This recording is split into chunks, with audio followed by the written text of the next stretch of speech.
Welcome to part 3 of our discussion on the temperaments. In part 1 and part 2, we discussed the yellow and the red temperament. And today we're about to unpack the blue. And we are back continuing the conversation with Kathleen, who is by far our expert on all things temperament and communication with your kids. Thank you so much for being here today. You're welcome. Thanks for having me. I know. I'm excited to jump in and talk about the blues. You're a blue. Now my favorite You are week. really the expert in every way today. Parents, I hope you have a piece of paper and a notebook because you're going to want to take notes as we jump into this. So as we get started, I know for every temperament, there are strengths that are attached to that temperament. Tell us a little bit about that for blues. Well, again, what's unique to the blue, and I'm a blue and I happen to have a blue son, but what I heard growing up a lot, most blues out there are going to definitely know what I'm talking about, is that we're pointed out a lot to why are we pointing out the negatives? Yeah. When really what's unique to the blue is our ability to anticipate obstacles and to creatively problem solve out of the box. Yeah. So where you're such a visionary and you can see from A to B, I can see every obstacle from A to B. So for example, when I was a mom, which I still am a mom, but when we were going on vacations, when the kids were little, packing, I knew I had everything packed to go on that vacation. Every obstacle that might happen, I was prepared for, right? Yeah, blues are really important to the family so that we don't get there and not have our swimsuits and things that we need, right? Exactly. That makes so much sense. So the reason that we're having these conversations is we're trying to really help our parents begin to determine what is that like unique wiring of my child? What does their temperament look like? So can you describe for us what a blue temperament looks like kind of from babyhood and preschool years through elementary, middle school, and high school? It's really, really important in foundation. Not only for knowing your children, but yourself is to understand strengths and weaknesses. It's important to watch for them because that's what you want your child to thrive in, is their strengths. And so in the toddler baby years of a blue child, what you're going to see is they do really well on routines. When they're a little bit older, 4 and 5, they're going to be good friends. They're going to be creative, detailed. They're going to be careful children. In their weaknesses, they can be moody, worried, doubtful, overly cautious, and not trusting other people. So you want to know that so that you can watch for which one is my child functioning out of and kind of direct them more to the strengths. In preteen, this is a trustworthy child in their strengths. They're compassionate, they're creative, they work well alone, they're logical. But again, the weaknesses that can rear their head, probably about preteen, is still the moodiness. That's their whole lifetime. Fearful, takes everything personally, socially awkward, and jealous, of what seems to be easy for other people. Right? For the teens, kids in their teens, again, this is a thoughtful child. They are empathetic, they're creative, they're personable, they're purposeful, and they're great problem solvers. Again, when we get up into that upper range of kids, they can get lost in the details. They can become very judgmental and self-sabotaging, really. Fear of failure can be off the chart, and then withdrawing or isolating themselves. So this is, again, you want to watch for the strengths and weaknesses so we can try to get our kids to pick their strength over their weakness. The blues are going to avoid anything that they're fearful about. They are terrified to make mistakes in public. So they're going to avoid making those public mistakes. Not having enough time to do something. They're going to avoid that. Avoid noise, chaos, large groups, insincere encouragement. They're going to know when somebody's just giving them the fluff or stuff. They're very black and white. So they'll be more attracted to rules, structure, people who honor their intelligence or give them room to work. That's what's going to... This is a child they'll put themselves in timeout, right? So they're going to be attracted more to understanding and opportunity. So I have a son that's also a blue, and the level he can go in detail. He loves history. And I just remember him telling me about all the queens from all of history and all the things about them that I actually had to start reading books with him to just keep up with them. I couldn't keep up with his intellect and have a decent conversation, but he wanted to have all the details. No. I can think of another really wonderful blue on our team, and I had a very complex project that was very detailed, and we really didn't have room for making very many mistakes. We needed to do it right. And I immediately thought of her and said, I need you to have the biggest part of ownership of this project because you will be the most detailed and there will be the minimal amount of mistakes. You won't rush. You will do it correctly. And it's so wonderful when you have someone like that on your team. Yeah. You know, and really if you have the patience for it, it actually gets to the goal and you're more successful more often because you're not having to backtrack. Yeah. Right? Yeah. And we used to call Bryce the actually boy. Yeah. Because you would say something at the dinner table and he would go, well, actually. And then he would finish the sentence and correct you. Yeah. So it was I've a heard lot of that fun. before myself. So one thing that you've been teaching us through parts 1 and part 2 is that the needs of every temperament are very important, that we should remember them, write them down, and that they don't change, that they are consistent through time. So tell us a little bit about the needs of a blue child. So again, the needs that are in each temperament are not just words thrown on a chart. Yeah. These are studied and researched. So the words that we're talking about under innate needs are specific for that temperament. So for the blue, it's safety, sensitivity, support, and space and silence. So especially safety for your children that are blue, being able to trust their surroundings and being able to trust in relationships. Trust is a huge word for a blue, especially children, right? So with safety, again, there's a mom that I know of that her daughter was going to camp and all of a sudden she's getting overwhelmed. The daughter is about all the things, like every obstacle that might happen at camp, and maybe she won't be prepared or she might not have the right stuff. And now she's not even going to go. Yeah. Like it's just too overwhelming.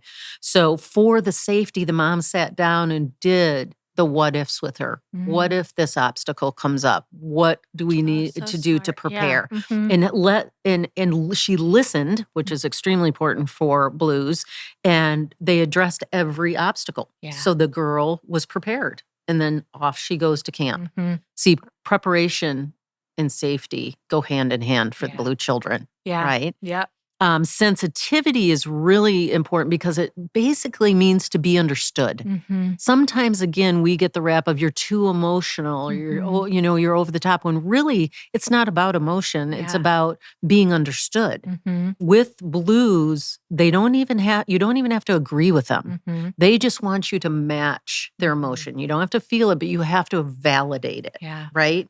So, a lot of times, Kendra, so much in my office, I hear the blue children just saying, they don't understand me. Yeah. They don't even know me. Yeah. They're not. And really it's because maybe it's a red parent that's just fixing the problem, or it's a yellow parent that's saying, get over it. Right. And they're just not feeling heard or understood. Yeah. So that's sensitivity, right? Support.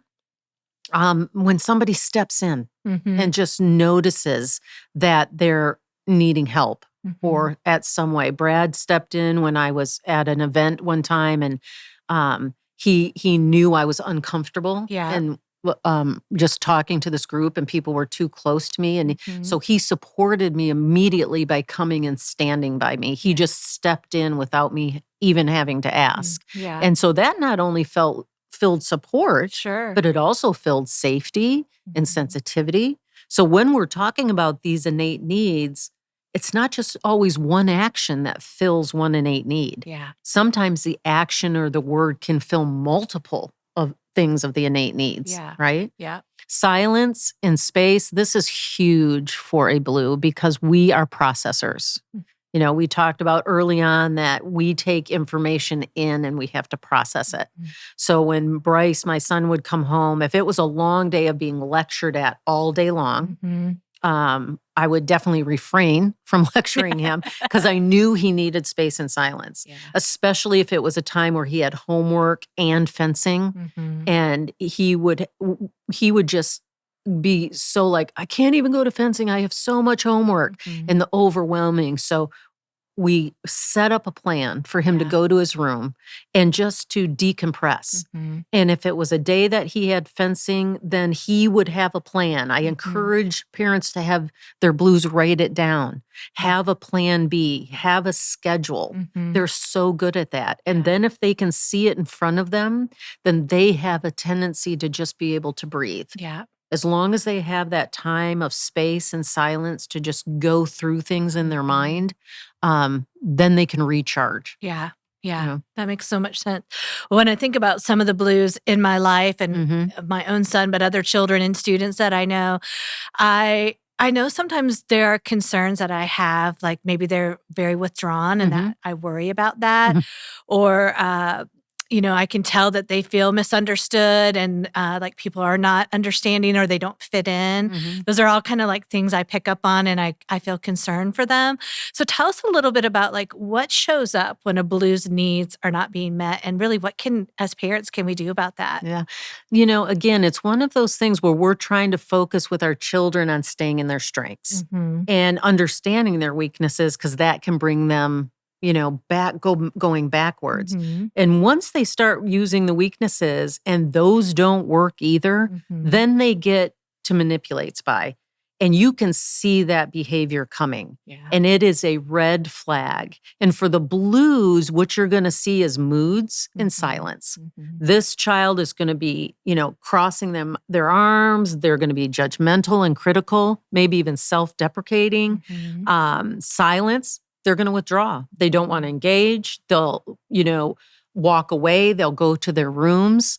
And this is what they're trying to do. Some innate needs weren't being met, so they go right into that manipulate by. Yeah. So when they're very young, this may look like fits of crying or pouting, right? I've heard from, again, parents that they say, oh, you don't even like me, or you like this sibling better than you like me. And then they're sitting in the corner pouting.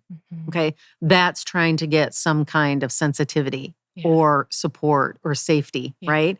When they get a little older, like preteen, I know there's a mom that I know right now that's a client that's struggling with a preteen.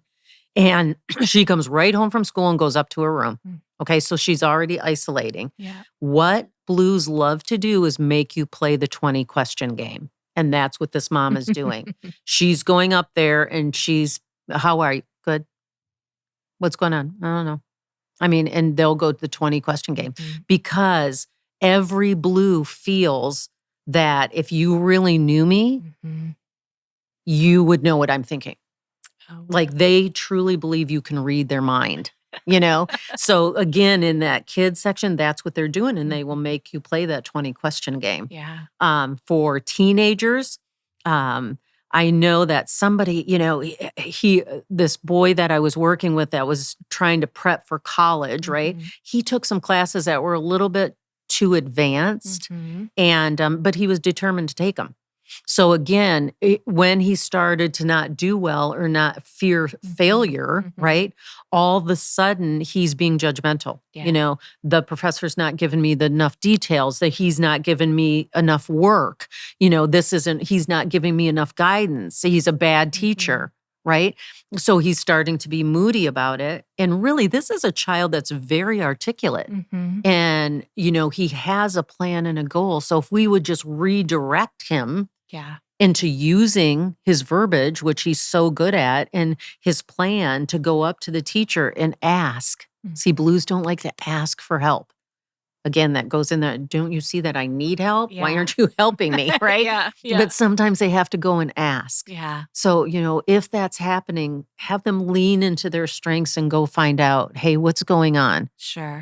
Maybe I have some responsibility in this, I wish I would have had this content when my son was younger because I got pulled into the 20 question, me trying to figure out what happened, how was your day, what all transpired today. More than once, I would say. More than once, for More sure. than once. Okay, so as we think about our blues, what are things we need to be aware of so that we're careful that we don't tear them down? Definitely what will tear down a blue is dismissing their emotions. Yeah. Just tell them to get over it or Yeah. move on, Yeah. and again, not matching or validating what they're feeling. Not giving them enough details Yeah. to get whatever you're asking Yeah. done. Yeah. Infringing on their space and silence. Yeah. When they're in there, interrupting them, when they're trying to process or get things, did. Understanding that they don't always want to be cheered up. Yeah. This is a private and reserved person that, they don't necessarily want to be cheered up. Yeah. They're okay with who they are, right? They're actually very strong in who they're authentically designed to be. Always taking them to big crowds or environments that there's loud or a lot of people, that'll tear them down. Yeah. Lack of planning, last minute changes. Yeah. A lot of last minute changes, or even allowing them to isolate too much can also tear them down. Yeah. Because that could start to become a problem. Sure. Right? So, we want to make sure that we're, coaching the blue child to understand how they feel. Yeah. Right? So, there's a boy that I know that, again, plays soccer. And when he does not do well, he is so hard on himself. I mean, we have tears and we have, throwing them down on the ground, and I'm never going to be good at this. And I practice and I'm not better. Yeah. And again, the worst thing a parent can say to that person is just get over it. It's just a game, right? And no, what you want to do is you want to validate that and say, I can see you're really frustrated. Yeah. You've put in a lot of time practicing. And you know what? Your teammates really like you. Show some curiosity and empathy. Help them feel that they belong in it. And then move them along and down the field of believing in themselves. Yeah. Right? Yeah. So helpful. So I remember on my team, I had a blue temperament, awesome lady on our team who her boss was a yellow. And I remember her boss often being frustrated and privately telling me, like, I feel like she's so negative. And I would always say, but look at all the things she pointed out that, like, we fixed before it ever rolled out, because she pointed out the things that were going to go wrong, kind of thing. So I would love to hear, parents are different than their kids. I'm sure we have some yellow parents parenting some blue kids out there, and some reds and greens and all those kind of things. So talk to us a little bit about, how do we parent our kids when we're different than them, when our child is a blue? And especially, what's very interesting is that, we mentioned, I think last time, that reds and greens have a hard time. That's a hard combination. Yeah. You would think that yellows and blues then would have a hard combination, but really the reds and the greens, what they share is weaknesses. So it makes it a little more difficult. Where the yellows and the blues share strengths. They share creativity and sensitivity. So they're most of my best friends are yellow. So again, I think I had mentioned that I just am in awe of them, right? Yeah. So if you're a yellow parent though, and you're parenting a blue child, remember that blues already feel that they're just more private and they're more reserved. So the yellows have to be careful when they talk and when they share stories, because the child does not want to be the topic of your stories or jokes unless they're prepared or they've given you permission. Yeah. They could be mortified if a yellow parent did that. Being understood, that, was sensitive of what's going on and how they feel loved. That yellow parent cannot expect the same response from their blue child. Yeah. Again, silly stories won't necessarily cheer up a blue child. So even cheering them up, they want them to sit on the couch and feel what they're feeling. If they're sad, they want them to be sad with them for a minute. Not everything's, a game to a blue child. Yeah. If it's a red parent and a blue child, this blue child wants to please the red parent. And they can easily get discouraged if they don't think they're doing it perfectly. Yeah. Okay. Remember that you may feel that things are moving slow as a red parent. And you want, if they're being unproductive, but you have to remember that blue child may feel like they have to check and recheck and maybe even redo something. Because again, they're trying to do it in excellence when you're just trying to get it done. Yeah. Yeah. Very That's different. a huge one, right? Yeah. Very different. And, red parents, exercise your muscle of patience with this child. Your desire to do it right and may, again, conflict with their right because theirs is, they also have a right. But give them time and encouragement to, get it done so that they feel they haven't made any mistakes. Somebody made, when Bryce was about 8, a coach, his golfing coach said to him, practice makes perfect. And then in a little golf tournament, crocodile tears. And I was like, buddy, what's going on? And he said, well, I practiced this putt and I practiced this putt. And he said, practice makes perfect. So that day I made a plaque for him that said, practice makes better, mistakes make perfect. And so what the Reds saw and what Bryce saw were two different things, right? Yeah. Two blues, remember that even though you're wired the same, life experience is going to be different here. The level of your creativity and details and organization is going to be at a different level than your blue child. So the expectation you have has to be age adjusted, right? Because there's a similarity, there's a higher sensitivity to criticism for correction. Since you understand their need for perfection yourself, you want to make sure that child knows that you love them, even when they make mistakes. Okay, that for a blue, that's really important because we feel that ourselves, right? For a green parent with a blue child, using your gift of patience and listening and, bringing that to a conversation will calm that ever-changing mood of a blue child. It will give them some consistency, right? It can be easy for you to overlook the importance of the details as a green parent, but details are critical for your blue child. So be aware that they can get overwhelmed if you give them too much. So it's understanding what's that common ground for calmness and harmony that you bring to the table as a parent, right? And then, your value of contentment really helps them live in a world that's far from perfect. Because and they're just so hard on themselves with, again, like I said, they'll put their self in timeout if they do something. I love that. So helpful. So a lot of our parents are trying to kind of figure out, okay, I think my child's a blue, but I'm kind of seeing a couple other tendencies. Are they a red? Are they a green? I'm not sure. So talk to us for a minute about secondary tendencies, especially for the blue. Well, the secondaries are very important because, again, a blue-red looks very different than a blue-green. I happen to be a blue-green.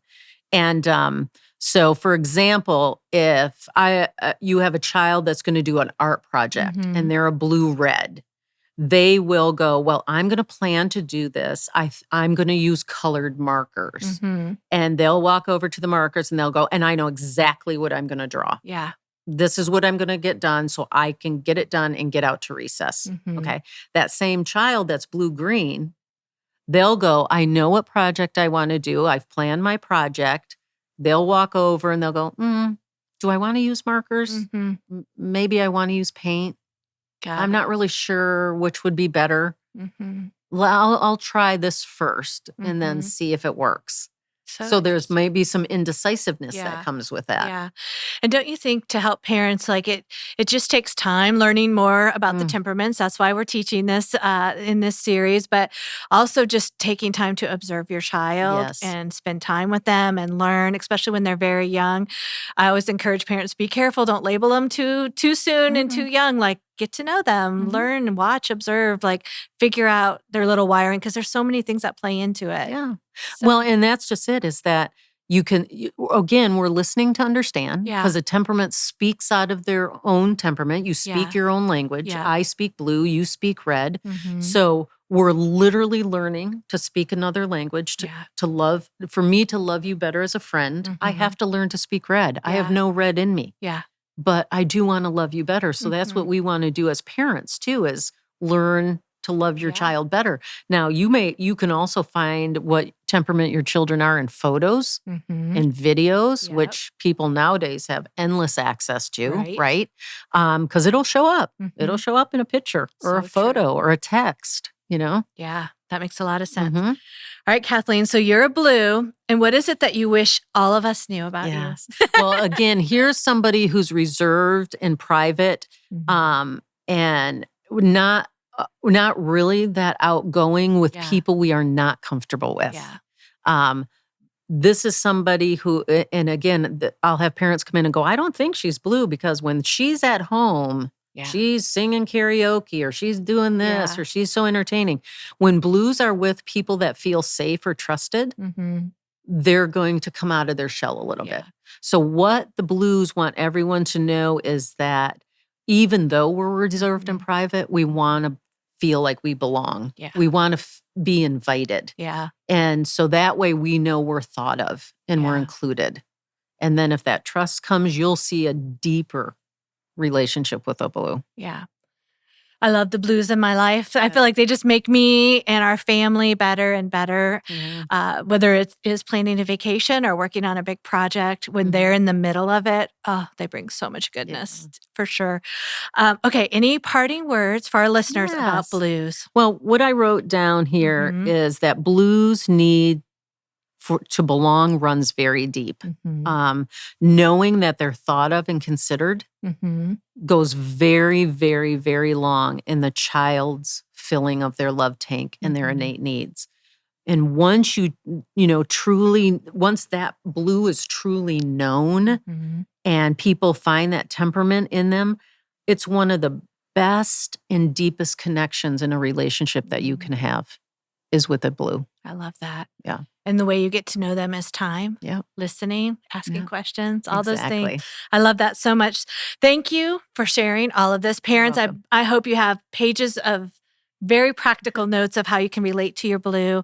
Thank you so much for listening, parents, and we'll talk to you soon. Thank you.